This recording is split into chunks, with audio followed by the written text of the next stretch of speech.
இனிய வணக்கம் நண்பர்களே. இந்த நாள் உங்களுக்கு முருகனுடைய அருளால் இனிய நாளாகட்டுங்க.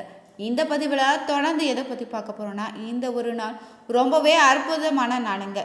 இந்த ஒரு நாளில் இந்த ஒரு விஷயத்தை தவற விடாதீங்க. அது என்னென்னா, உங்கள் பூஜை அறையில் கட்டாயமாக இந்த ஒரு பொருள் இருக்குதான்னு பார்த்துக்கோங்க.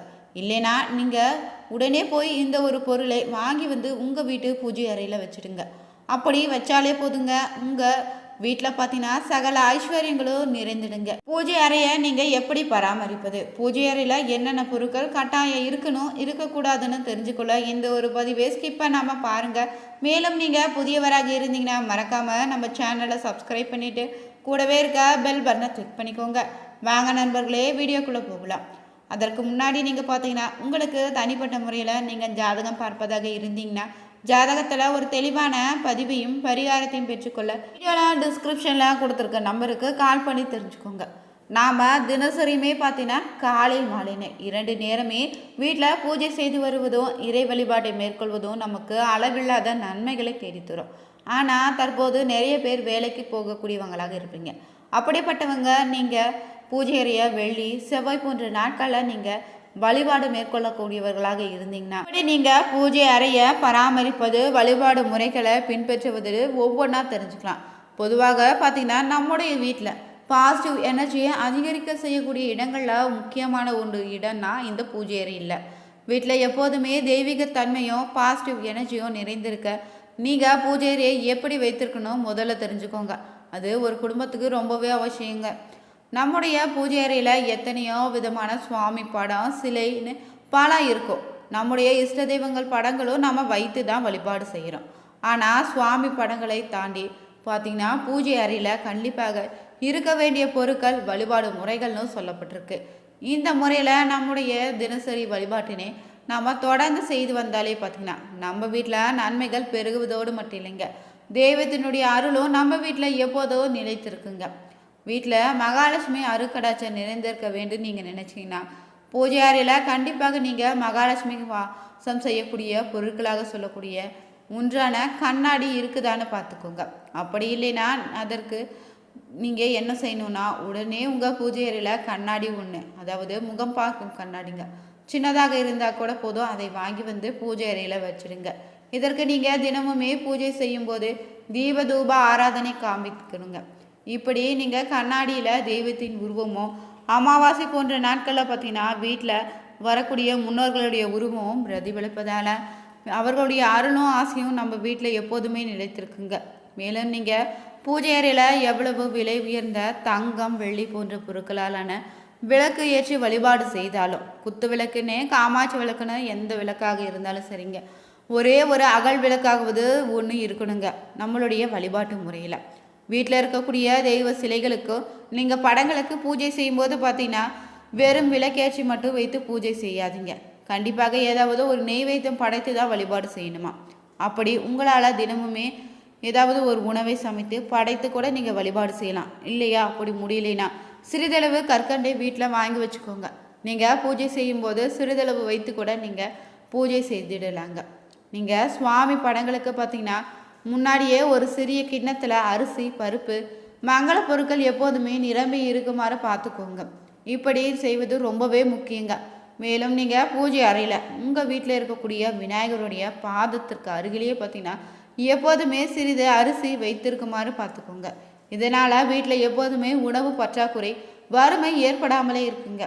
மேலும் நீங்கள் பூஜை செய்யும்போது கண்டிப்பாக இருக்க வேண்டிய மற்றொரு பொருள் என்னன்னா தண்ணீர் தான். தண்ணீர் இல்லாமல் நீங்கள் ஒருபோதும் பூஜையை செய்திடாதீங்க. பூஜை அறையில் எப்போதுமே பார்த்தீங்கன்னா பஞ்ச பாத்திரத்தில் தண்ணீர் இருக்குமாறு பார்த்துக்கோங்க. காலியாகாமலும் பார்த்துக்கணும். சிறிது தண்ணீரும் அதில் நீங்கள் 1-2 துளசி இலைகளை இல்லைனா ஒரு மலர் போட்டு தான் வச்சுருக்கணுங்க. வீட்டு பூஜை அறையில் இருக்கக்கூடிய விளக்கு எண்ணெய் நீங்கள் இல்லாமல் தானாகவே அணைய மாற விடாதீங்க. பூஜை முடிந்த பின் நீங்கள் சிறிது நேரம் பார்த்தீங்கன்னா கழித்து தான் பெண்கள் மலர் கொண்டு ஒத்தி விளக்கை அணைக்கணுமா. மேலும் பார்த்தீங்கன்னா பூஜை அறையில் விளக்கு எரிந்து கொண்டு இருக்கும்போது வாயால் அணைக்கக்கூடாது, கைகளால் வீசியும் அணைக்கக்கூடாதான். நீங்கள் பூஜை செய்ய மணமிக்க மலர்களை வீணாக்காமல் அடுத்த நாள் காய வைத்து சீக்காயோடு சேர்த்து கூட அரைத்து மணமுள்ள சீக்காய்கள் நீங்கள் பயன்படுத்திக்கலாம். நீங்கள் மழை நாட்களில் தீபம் ஏற்றும் தீப்பெட்டி நாமத்து போய் இருந்துச்சுன்னா அதனுள்ள 4 அரிசி மணிகளை போட்டு வைப்பது நமக்காம உதவியாக இருக்குங்க. நீங்கள் வியாழக்கிழமையன்று பூஜை அறையை பொருட்களை தேய்த்து சுத்தம் செய்து வைத்திடுங்க. ஒருபோதும் செவ்வாய் வெள்ளிக்கிழமையில் பூஜை அறையை சுத்தம் செய்வதோ பூஜை பொருட்களை துலக்குவதோ கூடாது. நீங்கள் விளக்குகளுக்கு குங்குமம் இட்டு திரி போட்டு வைத்தா வெள்ளிக்கிழமையில் பூஜைக்கு உங்களுக்கு ரொம்பவே உதவியாக இருக்கும். ஏன் இல்லாத படத்திற்கு எப்படி பூ வைப்பதுன்னு ஒரு குழப்பமாக இருக்குதா? அதற்கு ஒரு ஐடியா என்னன்னு பார்த்தீங்கன்னா, பால் பாயிண்ட் பெண்ணில் இருக்க முடியை சலஃபைட் டேப் கொண்டு சுவாமி படத்துக்கு பின்னாடி நீங்கள் தலைகளாக ஒட்டி வச்சுடுங்க. பிறகு பார்த்தீங்கன்னா மூடியுள்ள நீங்கள் காம்பை சுருக்கி பூ வைத்திடுங்க. நீங்கள் வீட்டில் சந்தோஷமோ நோய் இல்லாத வாழ்க்கை அமையணும், சாப்பாடு பணம் எதுவாக இருந்தாலும் பார்த்தீங்கன்னா அதில் லட்சுமி உறைந்து இருப்பாங்க. பூஜை அறையில் எப்போதுமே நீங்கள் ஒற்றை விளக்கை ஏற்றாமல் 2 விளக்கை ஏற்றுவதால் பார்த்தீங்கன்னா அதிர்ஷ்டமும் நோய் இல்லாத வாழ்வு உங்களுக்கு அமைந்திடுங்க. மேலும் ஒளி நிறைந்துள்ள இடத்துல தாங்க அதிக நேர்மறை ஆற்றல்கள் இருக்குன்னு சொல்லுவாங்க. பூஜை அறையில் எப்போதுமே நீங்கள் விளக்கு எரிந்து கொண்டு இருப்பது போல பார்த்துக்கோங்க. விளக்கு எண்ணெய் இல்லைன்னா நல்ல எண்ணெய் வைத்து இல்லைன்னா நெய் போன்றவற்றை பயன்படுத்தி கூட நீங்கள் வீட்டு பூஜை அறையில் விளக்கேற்றி வழிபாடு செய்யலாம். பொதுவாக நீங்கள் பூஜை அறையில் 2 விளக்கு ஏற்றினா உங்களுக்கான அதிர்ஷ்டம் உண்டாகிடும். ஒரே மாதிரியான விளக்காக இருக்க வேண்டிய அவசியம் கூட இல்லைங்க. உதாரணத்துக்கு ஒரு காமாட்சி விளக்கு கூட மற்றொன்று அகல் விளக்காக இருந்தால் கூட நீங்கள் வீட்டு பூஜை அறையில் ஏற்றி வழிபாடு செய்யலாங்க. பூஜை அறையில் நீங்கள் தினமுமே காலை மாலை இருவேளையும் தவறாது எண்ணெய் ஊற்றி திரி போட்டு விளக்கேற்றி வழிபட அனைத்து விதமான செல்வங்களும் உங்கள் வாழ்க்கையில் நிறைந்திடுங்க. விடிய காலையில் சூரியன் உதயமாவதற்கு சற்று முன்னதாக ஏற்றக்கூடிய பிரம்ம முகூர்த்த நேரத்தில் நீங்கள் இரவின் விடியலாக திகழக்கூடிய அருணமாக இருப்பதால் அந்த நேரத்தில் விளக்கேற்றி வழிபாடு செய்வது எல்லா விதமான பலனையும் தேடித்தரும். நீங்கள் 2 திரி சேர்த்து முறுக்கி ஏற்றுவது தான் ரொம்ப நல்லது. ஏற்றும் போது பார்த்தீங்கன்னா கிழக்கு திசை நோக்கி ஏற்றிடுங்க. மேலும் ஏற்றக்கூடிய திரியை பொறுத்து அதற்கு உண்டான பலன்களும் இருக்குதான். மேலும் விளக்கை ஊற்றிய தீபம் ஏற்றுபவங்க புகழ் அபிவிருத்தி உண்டாகுவதாக சொல்லப்படுது. வேப்ப எண்ணெய் நெய் இழுப்பை எண்ணெய் 3மே கலந்து தீபம் ஏற்றி வர உங்களுக்கான செல்வ வளமும் பெருகிடுங்க. நீங்கள் எள் எண்ணெய் தீபம் ஏற்றுமே ஆடவனுக்கு உகந்ததாக இருக்காது. நவகிரகங்கள் திருத்து செய்ய ஏற்றதாங்க இந்த எண்ணெய். மனதில் தெளிவையும் உறுதியும் ஏற்பட வேண்டும் நினைச்சிங்கன்னா வேப்ப எண்ணெயும் இழுப்பை எண்ணெயும் நெய் 3ஐயும் சேர்த்து தீபம் ஏற்றி விட உங்கள் மனதில் பார்த்தீங்கன்னா இருந்து வந்த அனைத்து விதமான சங்கடங்களும் நீங்கிடுங்க. நீங்கள் வீட்டு பூஜை அறையில் வழிபாடு செய்வதாக இருந்தீங்கன்னா முன்னாடி நாளே பூஜை அறையை சுத்தம் செய்து வைத்திடுங்க. இல்லை நீங்கள் காமாட்சி விளக்கு ஏற்றுவதாக இருந்தீங்கன்னா 1 விளக்கு ஏற்றலாங்க. மண்ணாலான அகல் விளக்காக ஏற்றுவதாக இருந்தீங்கன்னா 2 விளக்குகளை ஏற்றி வழிபாடு செய்திடுங்க. தினமும் காலை மாலையில் விளக்கு ஏற்றுவதோ நிலைவாசலில் விளக்கு ஏற்றுவதோ வீட்டில் ஐஸ்வர்யத்தை உண்டாக்கிடுமா. விளக்கு எப்போதுமே கிழக்கு நோக்கி தான் இருக்கணுங்க. குத்து விளக்காக இருந்துச்சுன்னா 5 முக விளக்கை நீங்கள் ஏற்றுவது நல்லது. கோவில்களை தோஷ பரிகாரத்திற்காகவும் தெய்வத்தினுடைய அருள் கிடைக்க வேண்டும் நினைத்தீங்கன்னா விளக்கு ஏற்றுபவங்க குறிப்பிட்ட எண்ணிக்கையில் ஏற்றுவதால் அதன் பலன்கள் உங்களுக்கு முழுமையாக கிடைத்திடுங்க.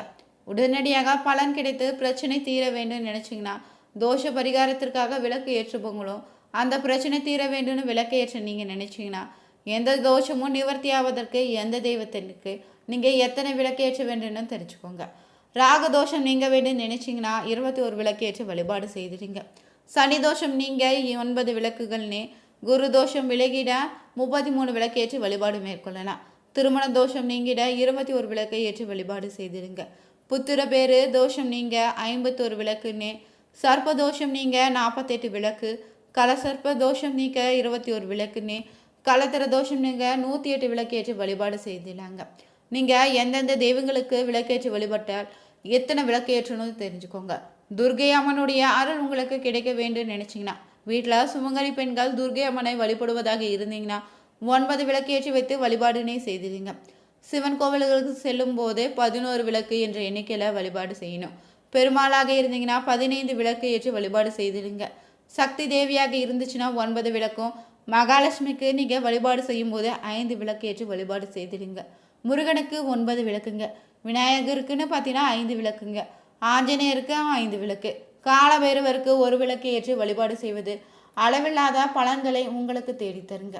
நீங்கள் விளக்கேற்றும் போது அந்த விளக்கு எந்த பொருளால் செய்யப்பட்டது அந்த விளக்கில் ஊற்றக்கூடிய எண்ணெய் பொறுத்து தாங்க உங்களுக்கான பலன்கள் அமையும். வீடியோ உங்களுக்கு பிடிச்சிருந்தா லைக் பண்ணுங்கள், ஷேர் பண்ணுங்கள், கமெண்ட் பண்ணுங்கள். மறக்காமல் நம்ம சேனலை சப்ஸ்கிரைப் பண்ணிக்கோங்க. அனைவருக்கும் நன்றி நண்பர்களே.